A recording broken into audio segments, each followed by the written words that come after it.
قال النبي صلى الله عليه وسلم قال من رأى منكم منكرا فليغيره بيده فإن لم يستطع فبلسانه فإن لم يستطع فبقلبه وذلك أضعاف الإيمان رواه المسلم।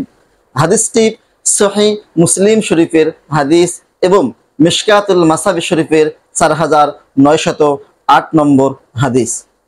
হাদিসটির রাবী আবু সাঈদ খুদরি রাদিয়াল্লাহু তাআলা আনহু, তিনি বলেন নবী করিম সাল্লাল্লাহু আলাইহি সাল্লাম ইরশাদ করেছেন, যখন তোমাদের মধ্যে কেউ দেখবে যে ইসলামী শরীয়ত বিরোধী অন্যায় কোনো কাজ হচ্ছে, তখন তোমরা দুহাত দ্বারা অর্থাৎ বল প্রয়োগের মাধ্যমে প্রতিবাদ করবে।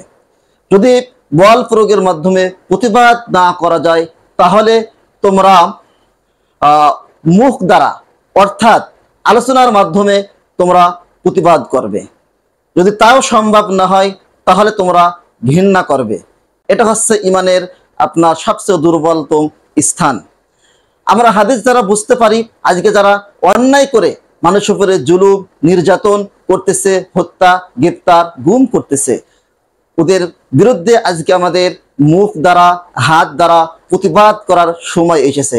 আসুন আমরা প্রত্যেকের জায়গা থেকে সাধ্য অনুযায়ী হাত দ্বারা এবং মুখ দ্বারা আমরা প্রতিবাদ করি। তো হাদিসের উপরে আমাদেরকে আমল